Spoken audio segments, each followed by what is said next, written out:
Good evening, and welcome along to a special show tonight. Over the next hour, we're going to be remembering a true entertainment legend, a fabulous female vocalist who touched the hearts of many people throughout the world.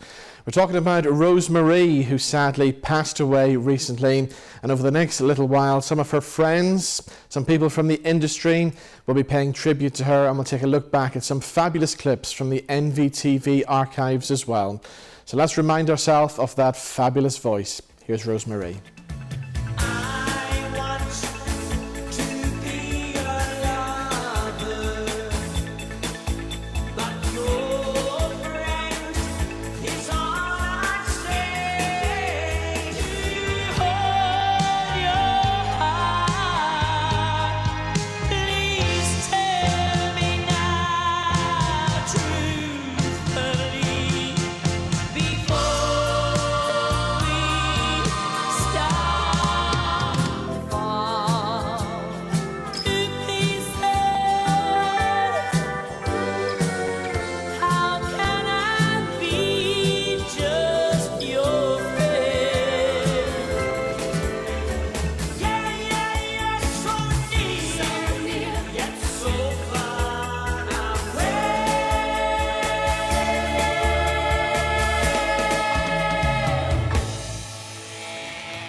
So tonight on the show, we are paying tribute to the legendary Rosemary, who will be so sadly missed by her fans, by her friends, and by everybody in the entertainment industry. Of course, I had the pleasure of knowing her for many, many years, and we've been going through the NVTV archives over the past few days to pick out some fabulous clips from interviews that we had done over the years. I'm going to play you one from 2019. We recorded this in the Grand Opera House in Belfast, where of course she did panto with the late great Frank Carson, who was also a big influence on her career. We're going to hear a little story about Frank, and we're going to take you back to her early days when she was singing to the cows in the fields back home at Newry. Of course, you've done the Opera House many times before, but I believe the first time is in panto with Frank Carson, wasn't it? That was my very first pantomime. How scary was that? Wow. And he taught me the ropes, because I'd obviously never done pantomime before. And I got second billing. I mean, I thought to myself, was there nobody else around could do second billing in case I'm not that good at it? But he was very good at rehearsals. He taught me the ropes, you know, and he was great fun to work with, and we socialised quite a lot and had a lot of laughs. Yes, and of course he helped you with your first record, didn't he? Yes, he financed my first record, and a song called When I Leave the World Behind, and I sang it on the Chaz and Dave show, and I got my first record deal. Excellent. Okay, Yeah. Let's take you right back to the start, right? Is it true that you used to sing to the cows at home? Silly old cows. Yes, I did. Well, I was brought up on a farm in Clevey, just outside Clog, Clevey. It's outside Newry, it's about 3 miles outside Newry. And my sister and I used to have to milk the cows every day before we went to school, and before we caught the bus to school and that. And so they would give better milk, and they wouldn't kick you if you sang them a wee song, because the acoustics in what's called the byre made you sound good. So I used to go, "Oh, Danny boy." That's what I was doing, milking the cows, and then dash off home to get my uniform on to go to school. But that's how I was brought up, so you had to do it. And was there always music in your house growing up? Yes, well, 4 of us girls sang together in all talent competitions at senior citizens' homes as well. We called ourselves, my last name is Kane, so we sang as the Kane sisters. But I could never get them to rehearse. So, and I used to take them up to the long mirror in my mother and father's bedroom and sort of say, "Right, but this is where we stand." And they'd start laughing and giggling, and I thought, oh no, I'll have to go solo. It's too much. I don't know how the Nolans done it. And we'll have some more clips from the NVTV archives a little bit later on. So of course, Rosemary had so many great friends here in Northern Ireland. She had great friends in her second home in Blackpool, where of course she sadly passed away recently. And she had great friends in London as well. One of those friends is Stephen Smith, who I spoke to earlier, and Stephen shared his memories of his life with Rosemary. Stephen, how are you today? So, Robin, I've been better, but lovely to see you and everyone in Belfast that supported Rosemary over the years. She's an incredible, incredible woman. You sadly were going to meet her at that last moment, weren't you?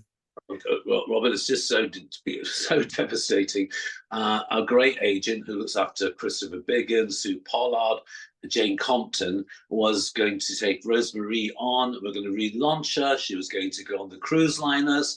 And we had a big meeting that day with Jane and Yvonne Wilcox, who's Jane's other agent, working with her. And she was so excited about it. And she'd rung me up several times, what to wear. Rose, she'd be on the phone at 6:30 going, Sister Bridget, are you up? and you were chatting about what to wear. She said to me, "Oh, how long will be on the cruise liners for?" I said, "Well, just 7 days. It's business class. You'll love it." And she was so excited.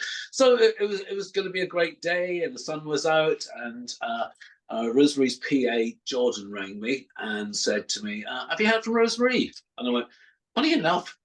Because I just got in from France myself. I haven't, but I'm sure she'll be fine. She'll probably just get ready for everything and fussing around. And she just didn't turn up at the restaurant, Robin. And it was just so what I'm looking for. It's just so unlike her. And Yeah. I thought, what happened? And I thought maybe something had happened to her lovely mummy, and she hadn't had time to contact me. I checked the hotel. The hotel said she'd cancelled the reservation when in fact she hadn't. They had cancelled it because she hadn't turned up, Robin. Yeah. And we were sort of sitting there. So I got home and I had a Zoom meeting. My phone kept going off. And Jordan rang me and told me the horrific news. But we've lost one of Earth's good people. She was definitely an Irish songbird that brought so much love and joy to our lives, Robin, and to yours, as you can imagine. When I first met her, right away, we hit it off. And it was so funny. I saw her with this very handsome chap from America, and he was so good looking. I went up and said to her, she was out one evening. I said to her, "Who's that with you?" She went, "Am I to understand that you have come to talk to me to find out about my boyfriend?" I went, "Yeah." She said, "You cheeky bugger, I'll buy a glass of champagne for that." And we got chatting, and she had a little health issue. At the time, I was working for Sun Woman with Jane Moore was the editor, and we were doing lots of women features. And I said, "Would you like to talk about the?" She went, "Absolutely." So we had her in the studio, and at the time, I was hairdressing and sort of doing a bit of work for Jane and people like that. And I did Rosemary's hair for her, and she said, "Well," she said, "I can't believe this." She said, "It looks fantastic." And she employed me for practically every event she went to, and then we became great friends. When I went into PR, one of the first people I picked up was Rosemary, and I helped her in concerts and going places with her.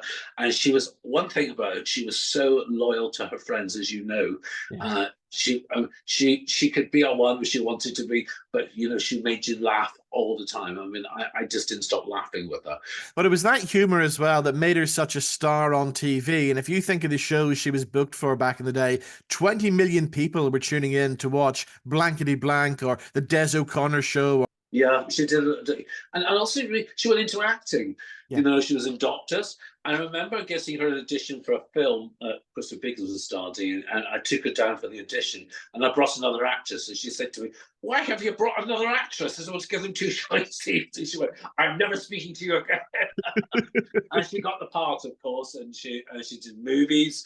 And she was actually a really good actress. She was up for Coronation Street at one point, and I think people don't realise that whilst we're having that incredible voice, she was a very competent actress, and I wanted her to do more of it. And as I say, we were about to put her on the cruise liners, which she said, "They won't forget about me if I go to sea." "Oh, you're only going for 7 days." We did so many things throughout the years together. I remember putting on OK Magazine's shoot for her, and at the time, people like John Inman turned up for the photo shoot, and Rose had Rose in a bubble bath, and she said, "Stephen, the bubbles are going down. I think the photographer's seeing more than he wants." I said, "What am I supposed to do about it?" She said, "Get more bubbles." Well, you've mentioned John Inman there. You mentioned Barbara Windsor earlier as well. She was genuine friends with all these well-known Oh, no, stars as well. she was adored. I mean, how could you not adore Rosemary? She made you laugh the minute she arrived. It was just the old school celebrities like John Evans was with Barbara, and everyone just adored her. She was a Lady Rattling, which is a charity for actually put together to look after children, and she was there all the time supporting and doing charity work. She was a big one and she helped the LGBT community. Yeah. And she was a big supporter of them, and naturally, as opposed to, oh gosh, I'm going to jump on this bandwagon. Rose was there, and she was incredible, and did a lot for the gay community. She just loves people, and she was a firm Catholic. She used to ring me up and go, "I've just lit a candle for you." I said, "Stop it, I'm getting hemorrhoids." Stephen, we've all got some wonderful memories. That's the great thing that we can take out of this as well. And I know she had so much to look forward to as well, which is the really sad thing too. Yeah, you had lots of that lined up for her, Robin, as well. And she was telling me she was very excited. And you know what? We're so lucky, both of us, as our song goes, you're so lucky to know such an incredible woman and have such a friend. Stephen Smith, thank you so much for sharing your memories. Thank you so much, Robin. Thanks for giving me the time. Thank you. Bye-bye. So as we mentioned earlier on, Blackpool was Rosemary's second home. In fact, it became her main base over the past year. And in this clip from the 2019 interview, the big interview, Rosemary shares her memories of working with some of the other great legends throughout the years, including her good friend, Joe Longthorne. And of course, we can't mention Blackpool without talking about your good friend, Joe Longthorne. Oh, I miss him terribly, and he's left us with that great voice and the great humour and everything. And, he lived around the corner from me, and we were always partying in his house. I first met him on the Des O'Connor show, and he'd given up the impressions, or most of them. He still do his Shirley Bassey and that. But he wanted to record music. Yeah. And he wanted to record your songs, didn't he? I was introduced to him, and of course I knew who he was with all his impressions and all that there, and I knew he was a good singer, and so I was introduced to him, and it was a New Year's Eve show, and it was Des who introduced me to him, and I sort of said, "Oh, you've got a new album out," and I looked at all the songs, and I thought, those are all my songs. It's like the best of Rosemary. And he says, he turned around and he says, "Oh, I know, you used to call me Rose." He was from Hull. Yeah. He says, "Oh, Rose, but I'm such a fan." What could I say? I wouldn't have told him off. I didn't write any of the songs, but there were songs like Hurt and Wedding Ring and The Answer and stuff like that, All the songs that was on my first album, he must saw, oh, God, I'll give all them a go, because it was his first album. So it's a compliment, really. We've done a lot of name dropping already, and I'm going to drop one more because I always wanted to meet Les Dawson and never got the chance to, but you got to do panto with him, didn't you? I did. And that was my second pantomime. My first was at the Grand Opera House with Frank Carson, and this was my second one, and I thought, like, two massive big stars. So I played Jack and the Beanstalk, and at the Sunderland Empire up the northeast. Lovely people up there. And, oh God, that was a laughing minute. And of course, there's one very crucial scene where, you must never forget your props. Yeah. And, I go away to sell the cow because Les, who played my mammy, didn't have any money, and he relied on, getting rid of these beans or selling the cow for beans or whatever. Anyway, I didn't have them on me, and they were in a pouch. I left them in the dressing room. Well, there was all these flights of stairs, but you see, people were queued me up to go on. So my throat mic was put on, and so I did a bit of cursing. God, forgive me. And, oh no, God, how could I forget that? And of course they could hear it all over the microphone. They thought there's something wrong with Rosemary, and they could hear the clip-clop of me boots going up the stairs. So anyway, I landed down all those steps anyway, and there was Les. He'd just done the scene where it's slapstick scene with the cookery scene, the one I'm talking about. And he had to just bend over when he finished that scene, and that was my cue to come on. Well, he was bent over for what must seem like a half an hour. And my cue was, I had to go, Mommy, Mommy, I've sold Daisy the cow, here's the beans. That bleeding time, he said something like that. He came out of character, you know. And, of course, the audience gave a massive round of applause because they could hear everything. Mm-hmm, yes. Because, obviously, on your cue, they'd switch your microphone on, ready to go. But he never told me off. Oh. And we used to go out to dinner, him and Tracy and I, and, well, you know, he was just great fun to be with. And he always kept his dressing room door open. And he loved, in between shows, he loved a wee glass of Lambrusco. Oh, dear. And he says, come on, do you want a wee glass? And it was too sweet for me. Yes, and yeah. I'm not one for having anything. I'd rather wait till after the show and have a wee drink. But anyway, he would only have the one, you know. And then we'd sit down and have the crack in his dressing room, or he'd come into mine. But he had a lot of changes to do, you see. So yeah. How we remembered all his... John Inman was the same. Brilliant. All those changes, and he was a great friend of mine too. I know it sounds like I'm mentioning, but I miss him. We used to go to premieres together, Wow. John and I. And when I had my first radio show, I practiced on John Inman. John Inman and Danny LaRue. Brilliant. Yes. You see, the bigger the star is, the nicer they are. Yeah. I've always found that. Like Yeah. Barbara Windsor was the same. And they're great with the public. All these names that I've mentioned, you know... Princess Diana. Yes. You met her. Yes, I sang for her at the London Palladium. And I had my own shows. I'd done 3 of my own shows, one-woman shows. That's a scary thing to do. You're wondering, would they come back the second half? I'd rather have a comic come on in the first half and warm the audience up. But and then it was a big charity event, and everybody was on it. And we met her backstage. And she says, I enjoyed your singing, but she says, you made me laugh. Oh, brilliant. She was lovely and far more beautiful in reality Yeah. than her pictures would do her justice, you know. And still to come, we'll have some more tributes from some of Rosemary's friends, including this guy, top comedian Roy Chubby Brown. Well, I'm sorry to say I have to announce the passing of another member of the celebrity Blackpool family this week. It pains me to say that we've lost Rosemary, a beautiful soul, wonderful songstress, and such a fun woman. I can't tell you half of it, but I'm going to miss her like hell because next week she was working with me and I can't get over it. But Rosemary, she was a one-off. If you listen to her sing, you'd know exactly what I'm talking about. She was from Northern Ireland. She was a wonderful, wonderful person. So all I can say is, Rose, wherever you are, darling, from all of us, bye-bye, darling. So on the show already, we've talked about Rosemary's career in the theatre, and of course she appeared in TV shows like Doctors. And we found this clip from a 2006 interview where we talked about her performing in Blood Brothers and in the TV series Doctors. Have a look at this.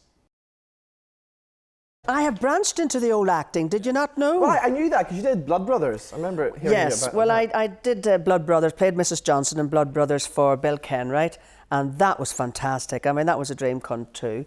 And well, before that, I did Pump Boys and Dinettes and did a few musicals and stuff. And just before I flew to I lived in LA for about 3.5 years. I'm not that long back, so I still have a base out there. And I did Doctors, a BBC thing for Mal Young was the producer. And I see it's still on. And You were a woman on the verge of a nervous breakdown, weren't you, in Doctors? That is very true.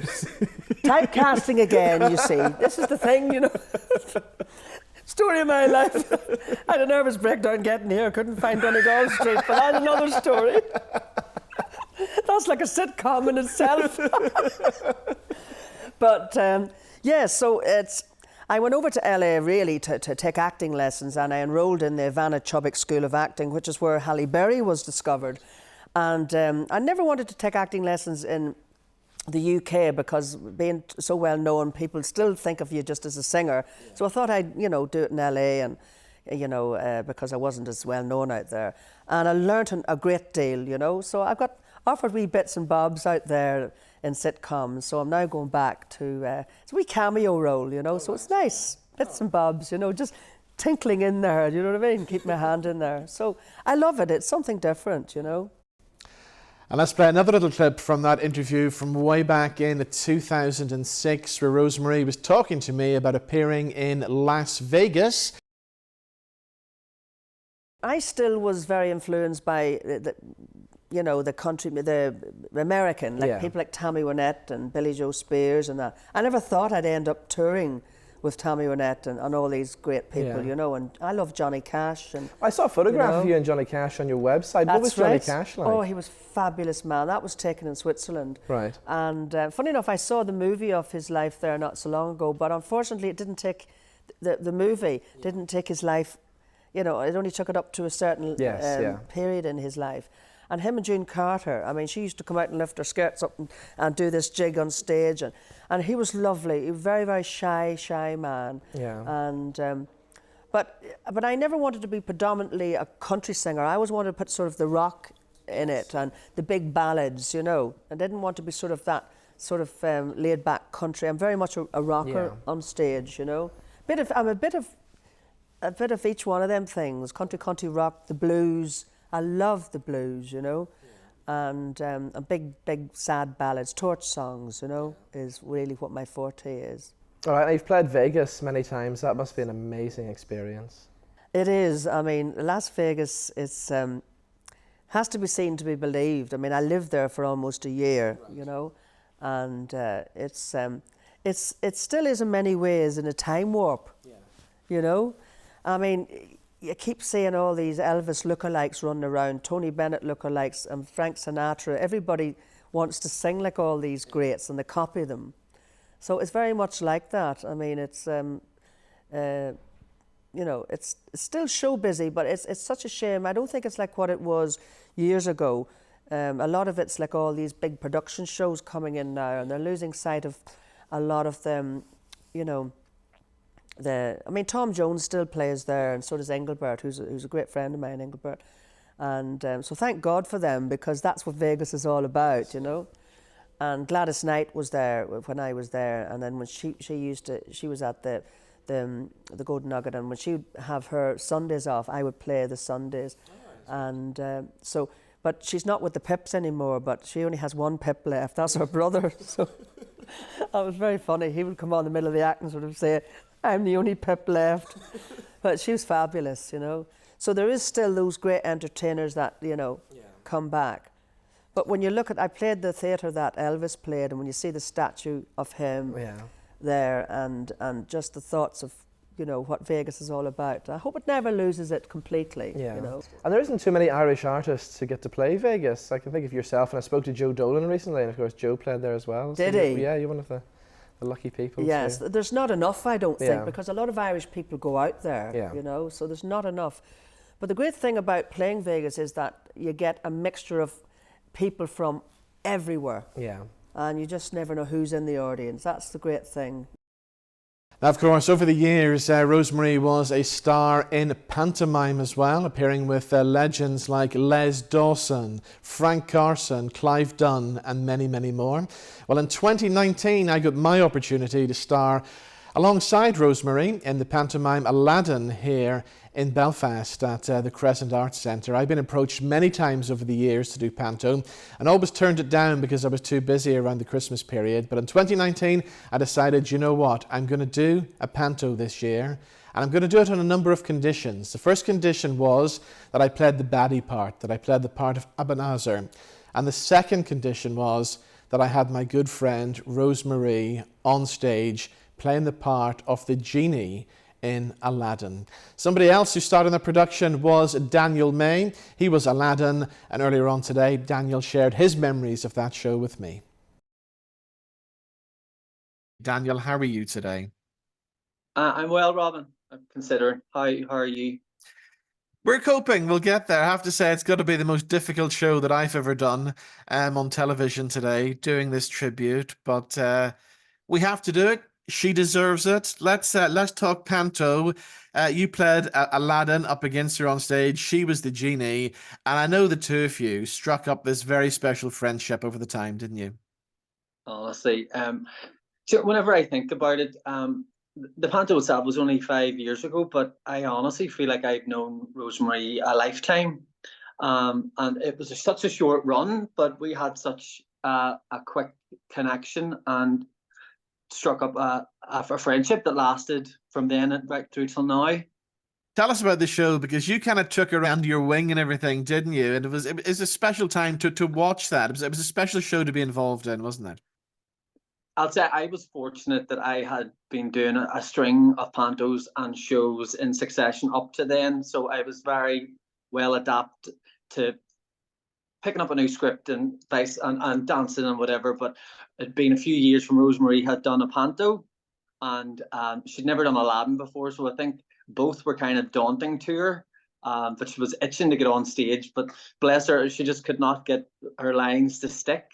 So we would have sat for hours in the green room while everyone was away, just going over her scenes and just having a good laugh. And I'll cherish it forever. If I'm honest, it was just so much fun. And obviously, as you say as well, after the panto as well, that friendship continued. It did. Now, don't get me wrong, or I might be slightly wrong. It wasn't long after that we kind of went into lockdown. Yeah. And a lot of people kind of fell out and drifted apart over lockdown, but we'd only known each other a few months. But that's how our friendship kind of grew, because we were in contact so much. I felt like I was isolated away from all of my family in Belfast. Rosemary was outside of Newry, and most of her friends are across the water. So I think that kind of drew us closer together, talking for hours on end at silly o'clock over the phone, having parties with her having champagne and me probably drinking Buckfast, but don't be telling anybody that. And when you were a friend of Rosemary, she was somebody who actually, she genuinely cared about everybody that she knew. She did. Like, even if it wouldn't have mattered what I was coming on the phone to talk about, she always wanted to know about everybody else. She always had questions, whether it was about yourself or what was going on. She genuinely always cared how everyone was doing, which it really is a breath of fresh air, because people always put on maybe a front that they are concerned about other people, but she genuinely did care what was happening with her friends. And the thing with her career as well, it was taking on a new lease of life as well. She was back in the recording studio with a new album. She had the big show lined up in Blackpool. Big show coming up. TV projects. There was so much for her to look forward to. I know, so tragic. Rosemary was always wanting more. I don't think there was ever a time that she had said, oh, I don't want to do this, or I can't bother with that. She was always actively wanting more. And now, as you said, there was just so much more kind of just in front that unfortunately we will never get to see, which is heartbreaking, absolutely heartbreaking. And wanting more, that goes back to a really good work ethic that a lot of people don't have these days. And that comes from her early days when she was cutting her teeth, touring up and down England, playing all these working men's clubs and stuff. Oh no, definite grafter. Yeah, something that everyone should aspire to be. I think people nowadays get things too easy. Yeah. And maybe it's the power of social media. You don't have to put the work in, but she put the work in then and is happy to put the work in now. Brilliant. Daniel, it's been lovely talking to you. Thank you so much for sharing your memories of Rosemary. No problem. Thank you very, very much, Robin. Thank you. So a big thank you to Daniel May for sharing his memories of appearing with Rosemary in the pantomime Aladdin. Somebody else who worked on that show was Nathan Jones, who directed the production and also wrote that production as well. And when Nathan heard about the sad passing of Rosemary, he wrote this poem, and I'm going to read for you right now. The poem is named The Borrowed Star. Not so very long ago, on a farm near County Down, a star came down from heaven that was destined not to frown. Her mantra mentioned love and luck and laughs and then good health. For us to see that smile brought us all the greatest wealth. The star burned brightest on the stage with luscious radiant beams, with a voice so big and beautiful we'll now hear in our dreams. But like all things, our time must come, and thus the great curtain falls. To say that we all knew you was the greatest gift of all. And so at last the star returns. I beg you not to cry. For us, dear heart, will always shine high within the sky. Such a lovely poem from Nathan Jones. Okay, let's take some music now. We're going to chat to singer Janey Kirk, who also had the opportunity to work with Rosemary many times over the years. And here is Janey and Rosemary performing together.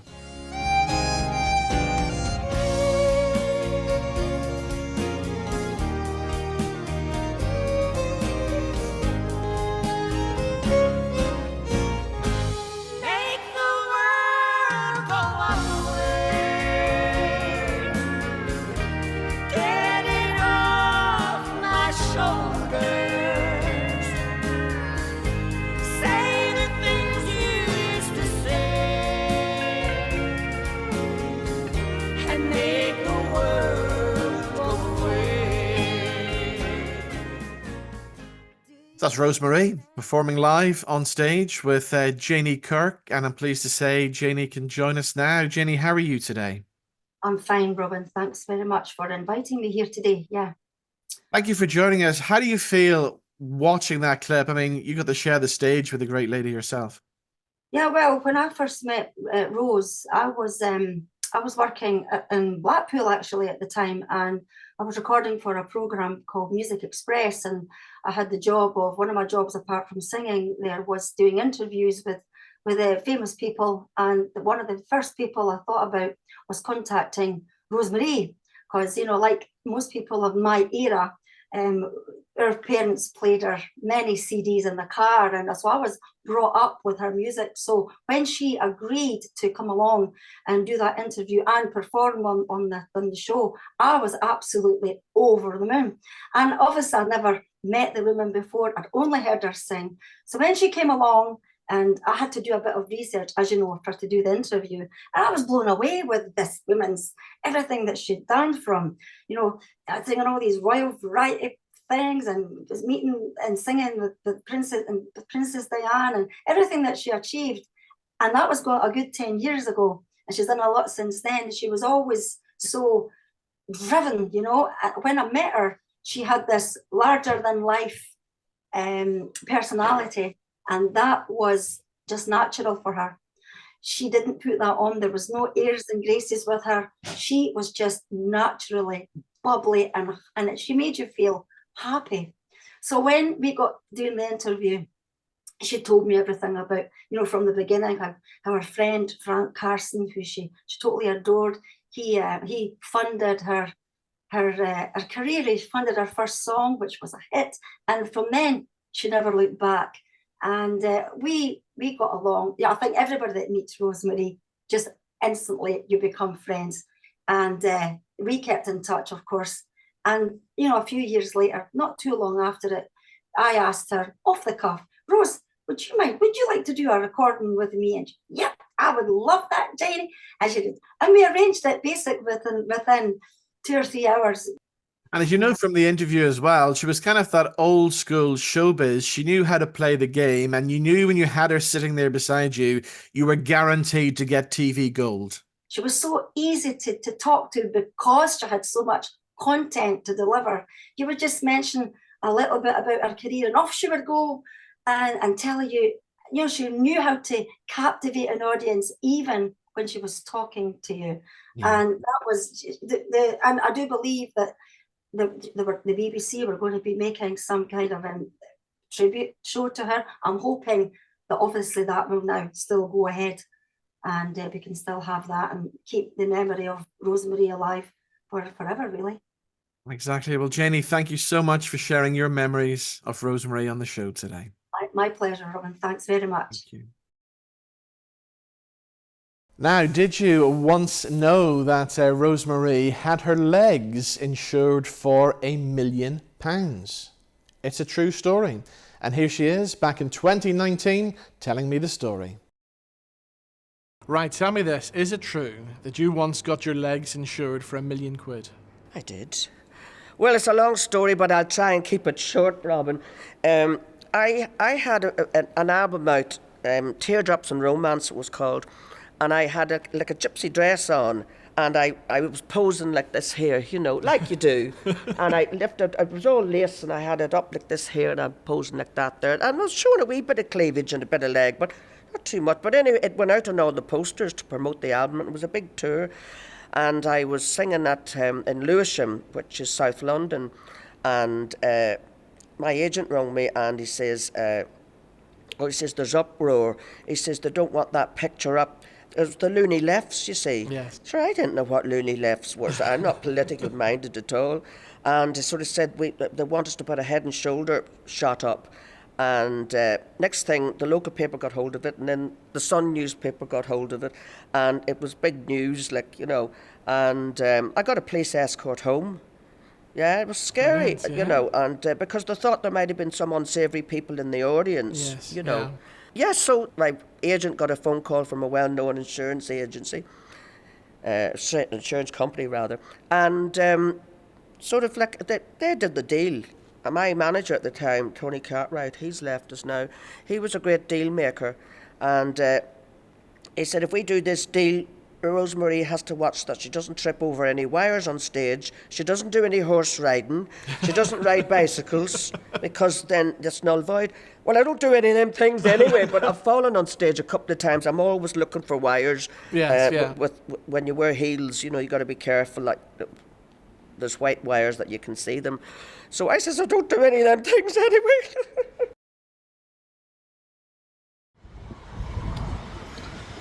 Oh, Rosemary, I can't believe I'm sending this message.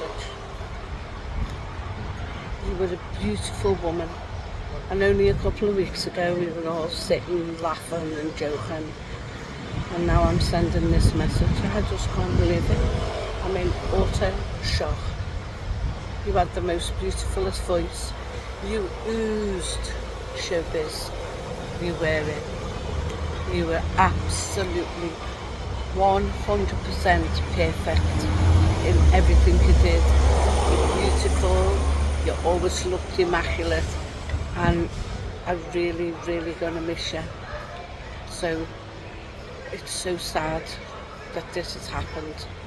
So, my condolences to your family and your friends, and I'm gonna miss you loads. So, goodbye my friend. Ta-ra. Now, somebody else who was a great friend of Rosemary is the actress and Bad Girl star Nicole Faraday. She had the pleasure of touring with Rosemary in a show all about the life of Eva Cassidy. I spoke to Nicole earlier to share her memories of Rosemary. How are you today? Hello, I'm all right. Just still reeling from the news, to be honest. It's just really sad. It is. You shared the stage with her twice in two fabulous productions. But the thing about Rosemary, when you did a show with her and you became friends with her, you became friends for life, didn't you? Totally. So we did the Eva Cassidy story on stage. We did it 2008, first of all. I toured the country with her, playing my mother, actually. I was just saying to you, Robin, that she found it quite daunting, Rose, as an actress, because although she was actually a brilliant actress, but obviously mainly known for her singing. But she was a bit insecure about her acting, but she did a fantastic job. Eva Cassidy's mother was German, so she had to pull off a German accent as well as obviously singing through the show.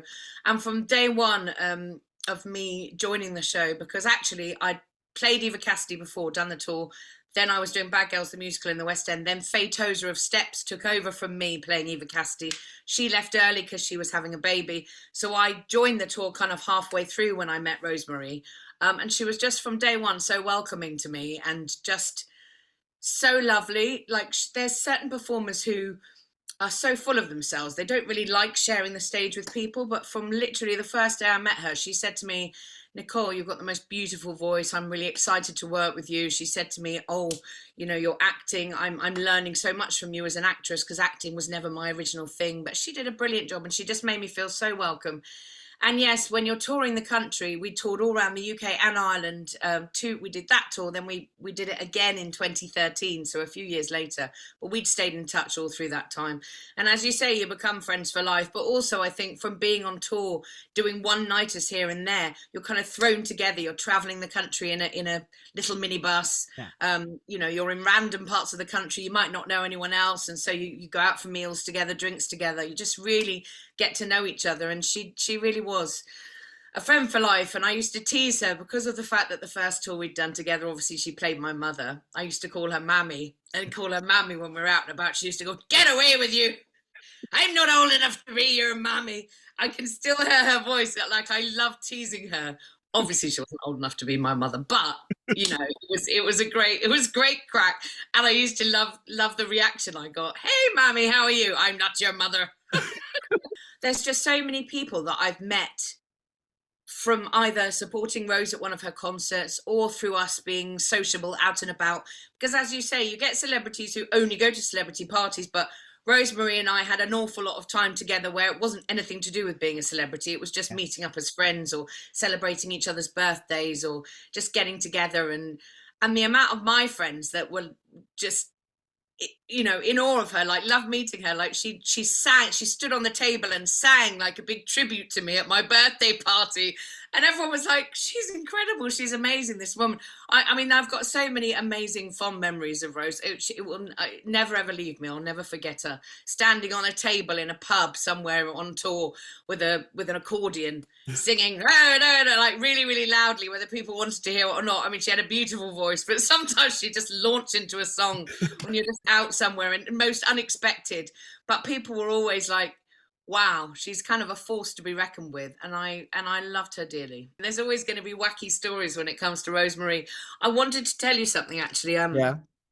Rafe Bajayo, who was in, who's known from The Apprentice. He was one of the original cast of BBC's The Apprentice, but he's now quite a respected celebrity and businessman. And he sent me a message when he heard about Rosemary, because actually he and I met. That's another example. He and I met through going to Rosemary's concert in Leicester Square, at Leicester Square Theatre, and he sent me this message, which I just think sums her up. Sorry, 1 second, I had it already. He sent me this. We haven't spoken for years, by the way. He just saw the news of Rosemary and sent me this. "Dear Nicole, I'm so terribly sad and shocked to hear the news of the passing of dear Rosemary. Though I only met her a few times, she made more of an impact on me in those few encounters than some people make in a decade. She was a lady with a rare double gift of always having a smile while always making sure others were smiling too. And I think that's so her. She just made everyone smile. Like she had this aura about her where she'd come into a room from like, 'Oh, hello, dear heart,' or 'How are you, Bridget?' You know, all the kind of phrases that friends of hers recognise. Just you'd hear that voice and that unmistakable laugh, her lovely low kind of booming, like, 'Come on, let's be having a kind of a voice.' And you knew, like, once she was there, it was just going to be a fun evening, fun event. We were going to have a brilliant time, and I will miss her terribly, but she was a wonderful person."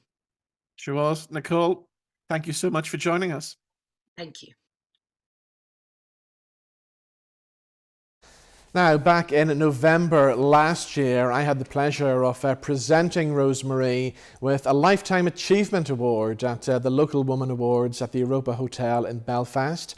Rosemary's friend Louis Walsh also joined me on stage to make the special presentation, and we'll show you the footage of that in just a second. My wife, actress and singer Pauline Carville, was also there on the night, along with Rosemary's good friend Janice. And earlier on, I spoke to Pauline about her memories of Rosemary and of that big awards night. Hi, Robin. So, of course, we were just with Rosemary a few weeks ago. We had a fabulous time with her. And as we keep saying throughout this programme, we're making so many great plans. I know, Robin. It's unbelievable how you can be with someone who was full of life, full of love and joy, and have such a great time making plans, lots of plans. I mean, you were going off there to see her again, to do the show on the pier, on the North Pier. We were going back to see her during July. And so plans were being made. What about you, taking you way back to the start of your career as a young singer growing up in Belfast and in Northern Ireland? Was Rosemary somebody that you looked up to? She was. I'm sorry, I'm getting emotional, because she was just the most amazing person, an amazing performer, and an even better singer. And She sang all the songs that I remember of my mummy and my daddy. So it's not just looking back to those songs, but she sang songs and recreated herself over and over and over again. So yes, she was a huge person for me to look up to as a young singer. Yeah. We spent a lovely night with both Rosemary and her lovely friend Janice as well, back in November at a big awards ceremony, didn't we? Yes, it was the Local Woman Awards, and they were paying tribute to Rosemary as a lifetime achievement, and her achievement in the music industry right across the board. And it was a very, very emotional night that night. And I do remember thinking this is a very special, poignant night, because we were seeing the fantastic footage on the screen, and all the people that she knew and touched and loved. And you know, she was so honored. She felt so honored. She was so humble, and it was just really special. And I know that you were on stage with her, Robin, so you had that moment. Janice and I sat holding each other because we were also so proud of her. And so I'd just like to say thank you to Local Woman for granting her that, because in that specific time, because if it was this year, she would already be gone. So yeah.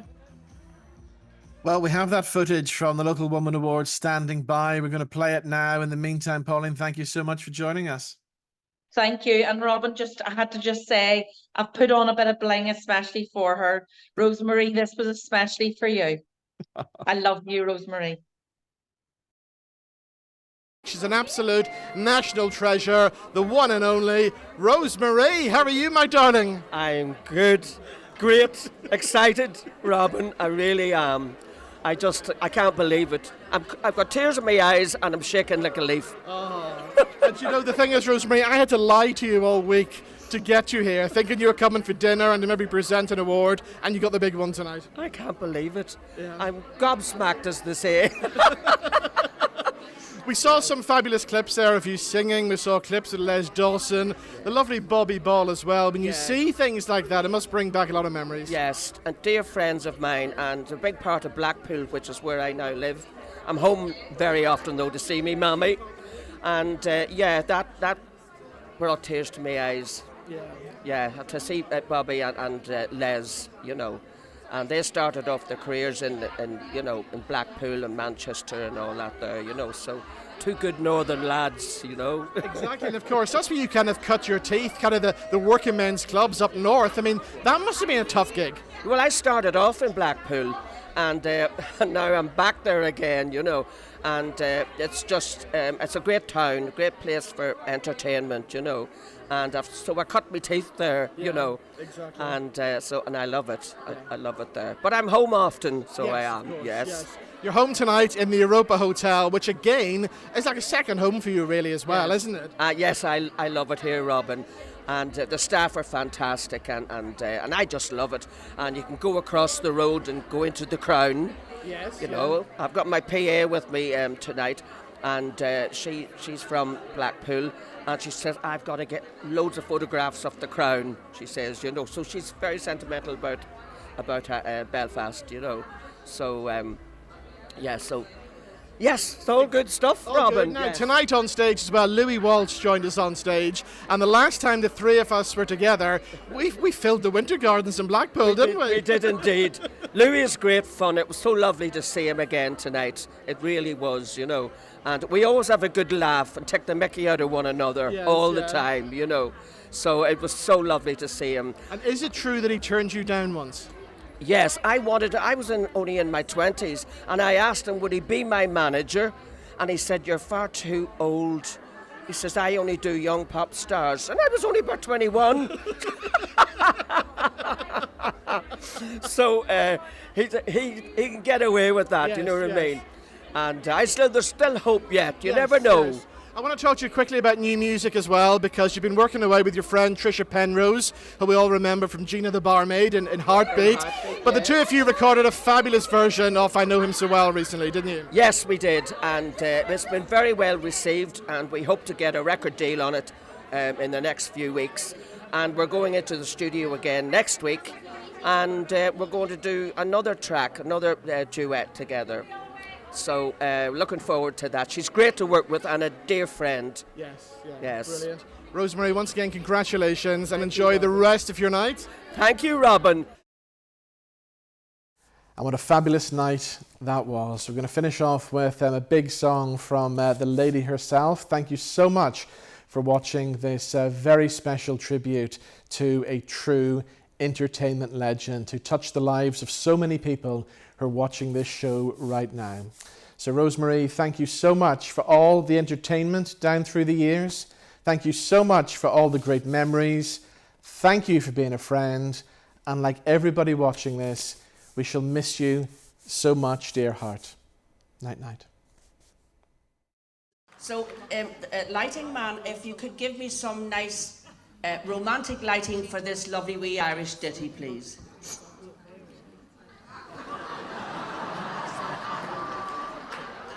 Thanks. Well, could you give me some lighting that you think might suit my personality? Oh no! Oh no, that's not fair! That's how I'm treated in Dartford. Well, please, God, it takes me back. Could you put a shilling in the meter, please? That'll do. Hurry up now. Oh God, I thought that was the light. Sorry with the camera. You're getting there. Don't overdo it now. Don't show the sweat. Thank you, Matt. It's called Sweet 16, everybody.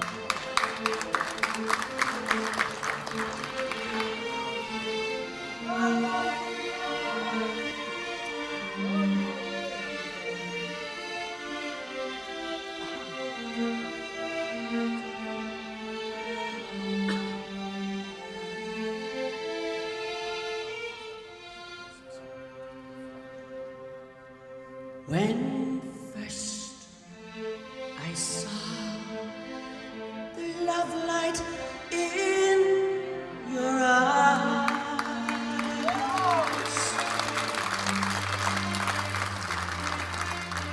I thought the world had not but joy for me.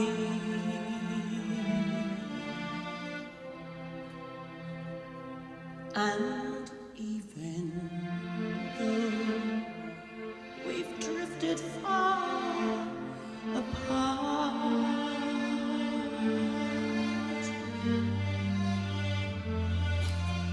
I never dreamed that what I dreamed of thee.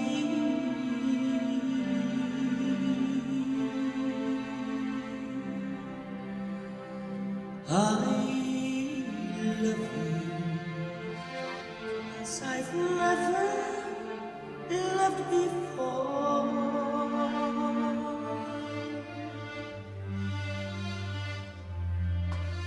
Since first I saw you on the village green,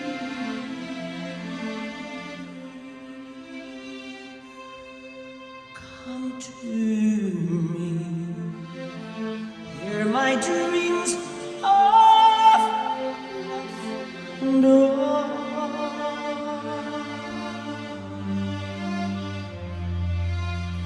I love you as I love you when you were sweet. When you were sweet 16.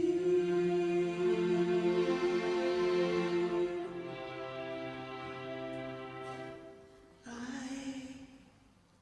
love you as I've never loved before.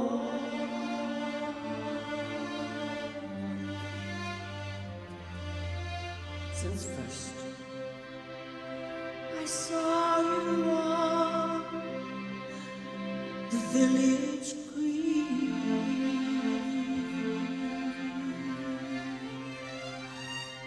Ah, come to me.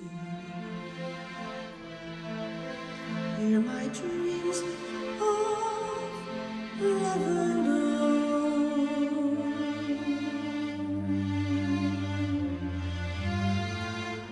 I love you as I love you. When you were sweet, when you were sweet, 16.